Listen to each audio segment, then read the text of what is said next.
नमस्कार, अभिनंदन, आदाब। स्वागत है आपका एक बार फिर 92.7 बिग एफएम पर। मैं हूं संजीव श्रीवास्तव और लेकर आया हूं आपके लिए हमारी खास पेशकश नायक, जिसमें हम आपके लिए लेकर आते हैं ऐसी ओजस्वी और तेजस्वी शख्सियतों की कहानियां जिनसे हमें रोजमर्रा की जिंदगी में नई प्रेरणा मिले, जो आज भी हमारे लिए एक आदर्श हैं, जिनकी वजह से हमारा देश आज उस मुकाम पर है जिस मुकाम पर हम हैं, और जिनकी वजह से, जिनके योगदान की वजह से भारतीय समाज आज एक तरक्की पसंद प्रोग्रेसिव सोसाइटी है। आज के हमारे नायक एक ऐसे ही शख्स हैं जिन्होंने भारतीय समाज को आधुनिक, तरक्की पसंद, प्रोग्रेसिव बनाने में बहुत जबरदस्त योगदान दिया है।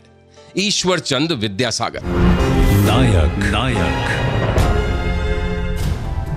विद्यासागर एक दार्शनिक, शिक्षा शास्त्री, लेखक, अनुवादक, मुद्रक, प्रकाशक, उद्यमी, सुधारवादी और मानवतावादी व्यक्ति थे। उनकी विद्वता की वजह से ही उन्हें उपाधि दी गई थी विद्यासागर की। उन्होंने बहुत पहले ही एक प्रगतिशील भारत का सपना देखा था और इस स्वप्न को साकार करने के लिए उन्होंने कभी अंग्रेजी सरकार का मुंह नहीं देखा, बल्कि खुद अपनी जीवन शैली ही ऐसी बना ली कि वो दूसरों के लिए एक संदेश बने, सबके लिए अनुकरणीय बने। तो आज मैं बताऊंगा आपको कि कैसे एक बार विद्यासागर ने अपनी मां के सोने के कंगन दे दिए एक भिखारिन को। साथ ही बताऊंगा आपको कि कैसे विद्यासागर साहब ने एक बार एक अशिष्ट अंग्रेज प्रोफेसर को जलील किया, उन्हीं की भाषा में जवाब दिया और शिष्टाचार का सही अर्थ समझाया। बताऊंगा आपको कि क्यों एक बार इतने प्रभावित हो गए एक कलाकार की कला से विद्यासागर की इनाम स्वरूप उन्होंने उठाकर दे मारी एक चप्पल उस कलाकार को। साथ ही बात करेंगे कि कैसे एक बार इंग्लैंड में झाड़ू लगाने लग गए विद्यासागर और एक बार भारत में ही एक रेलवे स्टेशन पर कुली का रुख अख्तियार कर लिया। बने रहिए मेरे यानी संजीव श्रीवास्तव के साथ। आप सुन रहे हैं नायक, सिर्फ 92.7 बिग एफएम पर। नमस्कार, अभिनंदन, आदाब। स्वागत है आपका एक बार फिर 92.7 बिग एफएम पर। मैं हूं संजीव श्रीवास्तव और आप सुन रहे हैं हमारी खास पेशकश नायक, जिसमें हम आज बात कर रहे हैं ईश्वर चंद विद्यासागर की। उनका जन्म 26 सितंबर 1820 को पश्चिम बंगाल के मिदनापुर जिले में हुआ था। बचपन का नाम था उनका ईश्वर चंद्र बंदोपाध्याय। पिता का नाम था ठाकुरदास बंदोपाध्याय और माता भगवती देवी थी। बचपन बेहद गरीबी में गुजरा। गांव के स्कूल से ही उन्होंने प्रारंभिक शिक्षा हासिल की। पढ़ाई लिखाई में शुरू से ही बहुत तेज थे।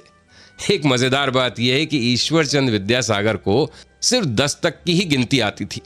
तो एक बार जब अपने पिता के साथ जा रहे थे और पिता ने देखा कि बेटे को 10 से आगे की गिनती नहीं आती है, तो रास्ते में जो मील के पत्थर लगे हुए थे उनके बारे में पिता ने पुत्र को बताना शुरू किया।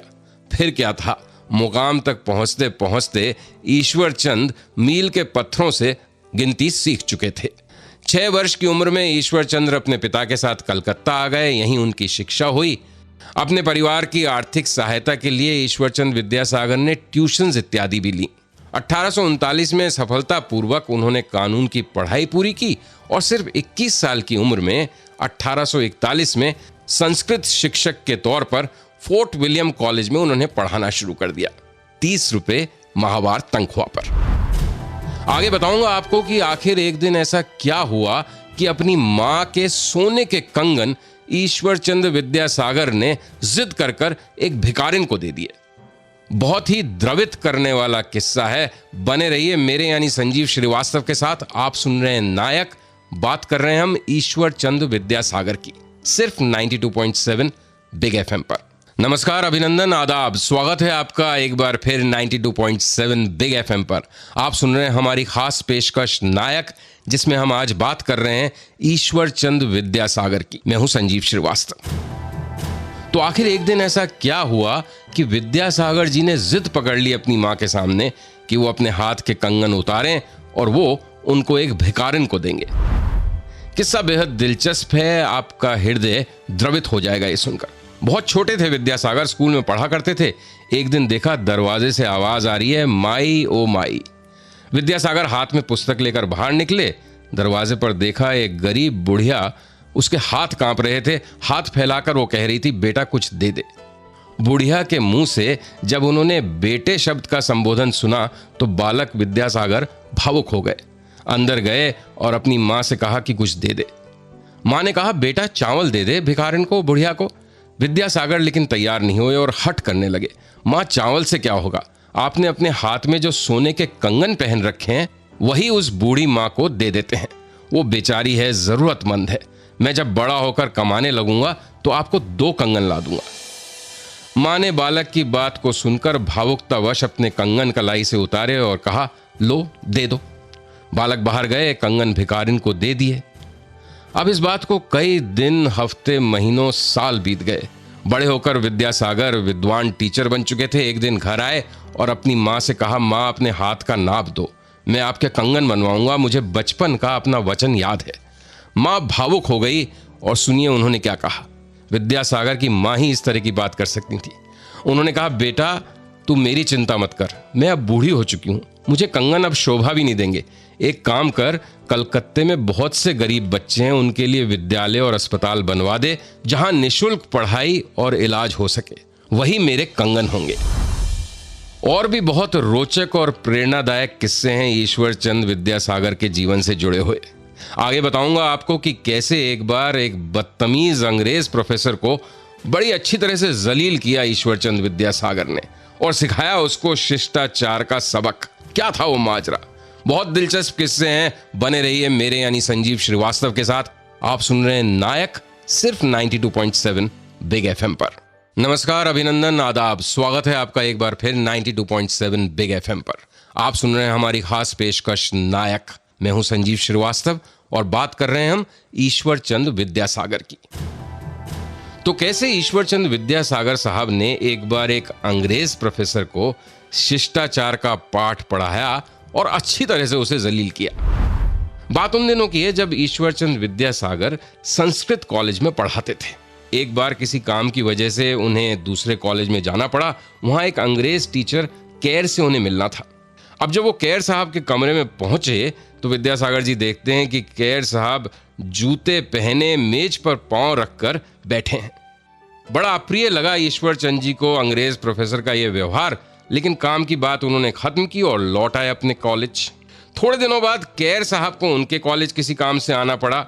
अब जब वो ईश्वर चंद विद्यासागर के पास पहुंचे तो देखते हैं कि विद्यासागर जी अपनी कुर्सी पर बैठे हैं, पांव मेज पर रखे हुए हैं, चप्पल पहने हुए हैं।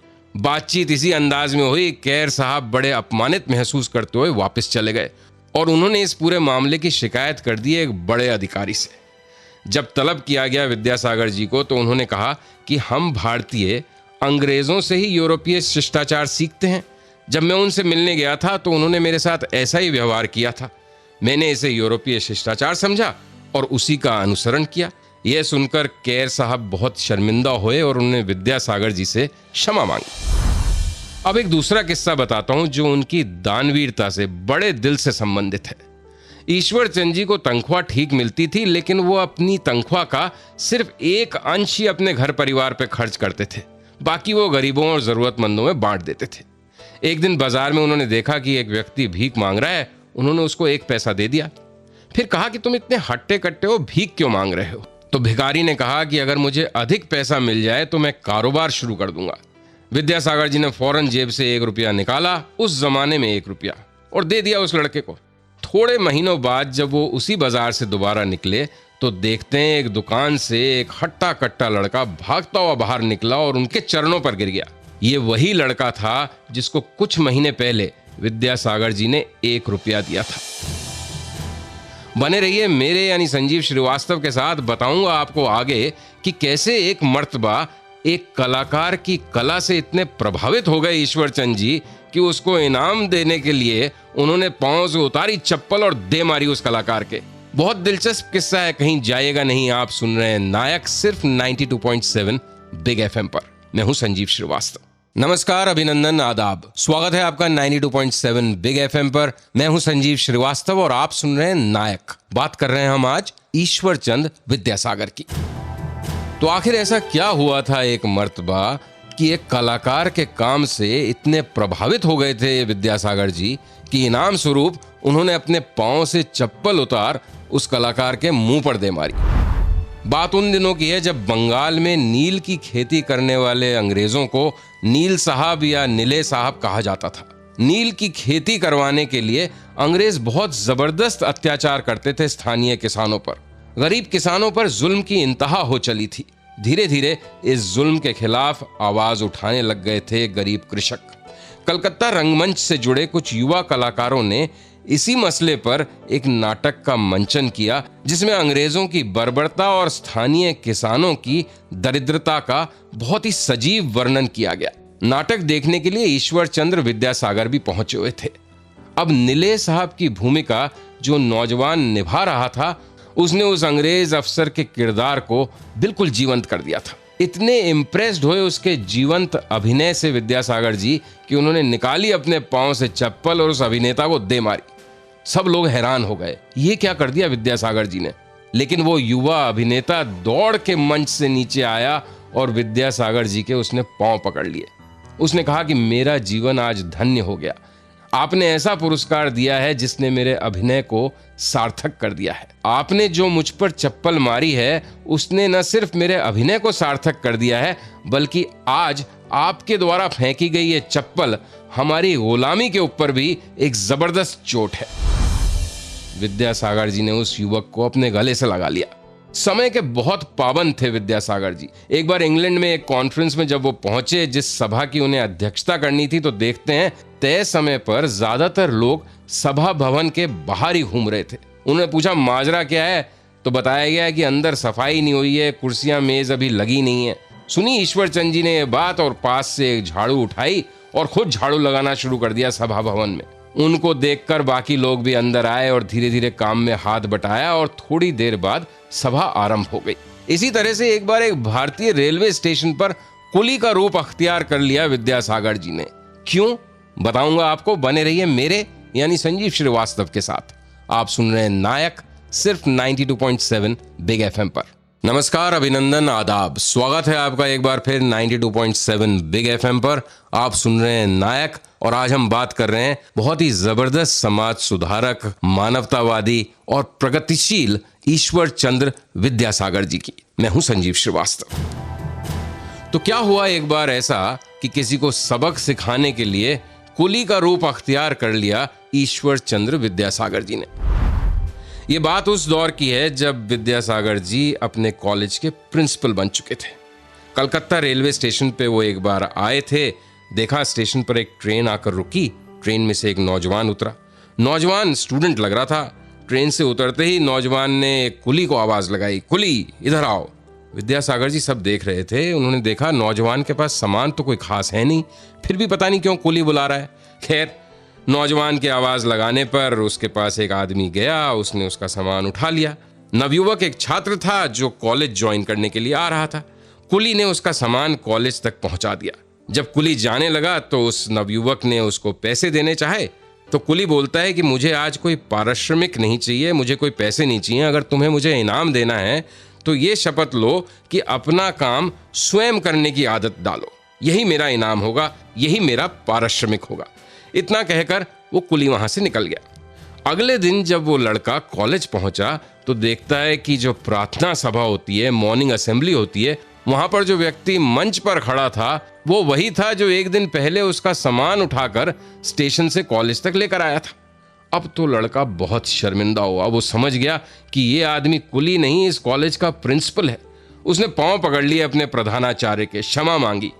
ईश्वर चंद्र विद्यासागर ने उसको फिर समझाया कि बेटा, किसी भी काम को छोटा नहीं समझते और असली बड़े व्यक्ति वही होते हैं जो अपना काम खुद करते हैं। क्या जबरदस्त सीख दी थी उस नौजवान को ईश्वर चंद्र विद्यासागर जी ने। बने रहिए मेरे यानी संजीव श्रीवास्तव के साथ। आगे बताऊंगा आपको कि एक बार क्रांतिकारी खुदीराम बोस को क्या नसीहत दी थी विद्यासागर जी ने। आप सुन रहे हैं 92.7 बिग एफएम पर नायक और आज हम बात कर रहे हैं जबरदस्त समाज सुधारक और प्रगतिशील व्यक्तित्व के धनी ईश्वर चंद्र विद्यासागर जी की। नमस्कार, अभिनंदन, आदाब, स्वागत है आपका एक बार फिर 92.7 बिग एफएम पर। आप सुन रहे हैं हमारी खास पेशकश नायक, जिसमें हम आज बात कर रहे हैं बहुत ही महान समाज सुधारक और प्रगतिशील व्यक्तित्व के धनी ईश्वर चंद्र विद्यासागर जी की। मैं हूं संजीव श्रीवास्तव। तो एक बार ऐसी क्या नसीहत दी विद्यासागर जी ने क्रांतिकारी खुदीराम बोस को जिससे हमें एहसास होता है कि कितना व्यापक और बड़ा दृष्टिकोण था विद्यासागर जी का चीजों को देखने का और समझने का। एक बार जब युवा क्रांतिकारी खुदीराम बोस उनसे मिलने पहुंचे तो विद्यासागर जी ने खुदीराम बोस को खाने के लिए कुछ नारंगियां दी। खुदीराम बोस नारंगी छील छील कर खाते जा रहे थे और नारंगी की फांकें चूस चूस कर मुंह से निकालकर फेंकते जा रहे थे। ये देखकर विद्यासागर जी ने उन्हें टोका और कहा, भाई तुम इन छिलकों को यूं ही मत फेंको, ये भी किसी के काम आ सकते हैं। खुदीराम बोस ने बड़े आश्चर्य के साथ विद्यासागर जी की तरफ देखा और कहा कि भला ये छिलके अब किसके काम आएंगे। विद्यासागर जी ने हंसकर कहा, जरा इन्हें खिड़की के बाहर रख दो, खुद ही समझ जाओगे। थोड़ी ही देर बाद चूसे हुए छिलकों को खाने उठाने कुछ कौवे पहुंच गए। तब विद्यासागर बोले कि देखा भाई, जब तक कोई भी खाने की चीज किसी के भी काम में आने के योग्य हो उसे ऐसे ही व्यर्थ नहीं फेंक देना चाहिए।